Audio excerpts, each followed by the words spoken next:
Lions and tigers and bears, oh my. A phrase rooted in our minds from the family-friendly movie The Wizard of Oz with the lovable, huggable, scaredy cat lion. Aren't cats lovable though? Every kid at one time of their life thinks, when I grow up, I want to have a zoo and have lions and tigers, a gorilla, elephants. Well, you get the picture. But aren't the babies the cutest? Don't you just want to take one home with you right now? Well, you can. Because right here in your neighborhood, a man has some tiger cubs for sale. For really, really cheap. But what's the catch? Well, a man selling baby wildcats on the street has to be committing something illegal, right? But what typically people think, as I gathered from my interviews with several Ball State students, is that the animals are illegal, which makes owning them illegal. But that couldn't be more wrong. Anyone can own an exotic animal. But that's crazy. And all you have to do is pay for the $50 permit, for food, and for care.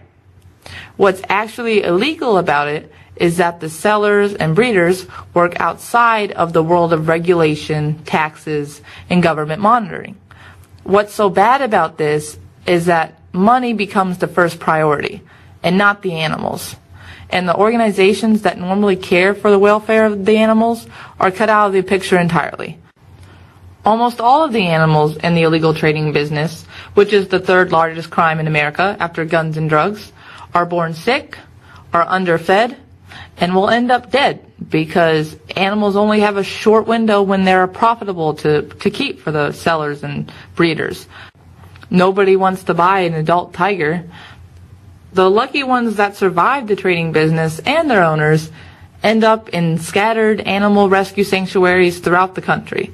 There, however, they receive all the proper care that they need, including spacious living area, proper diet, vaccinations, and even pettier things like antidepressants for winter and treats and toys.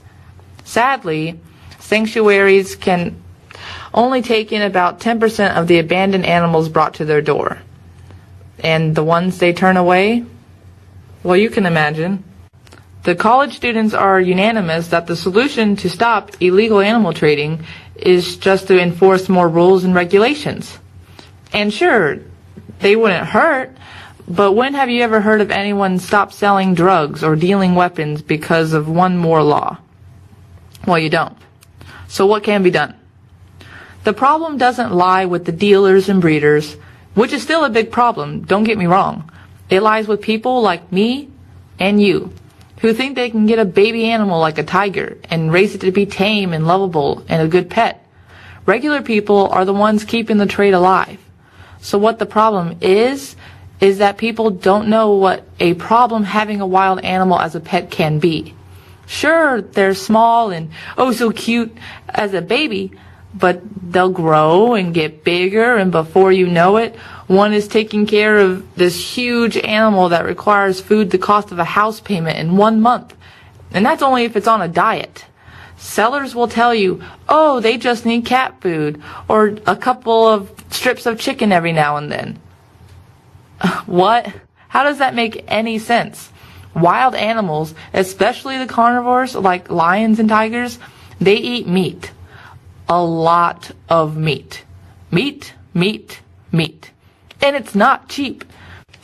And then unknowledgeable owners get the idea that they can take their new mountain lion cub or whatever to Bob down the street who has a pair of scissors and looked up a YouTube video of how to declaw and spay a mountain lion cub instead of paying for a vet. Look at Mira from Black Pine Sanctuary in Fort Wayne, who is paying dearly for her last owner's indecency.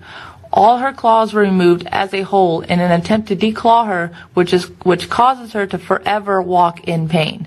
When a cat is declawed, only a part of the nail bed is removed, not all of it. Now in Indiana, yes, I said Indiana, the people I interviewed seemed to think that animal trading was only for the big cities like New York and Hollywood, but exotic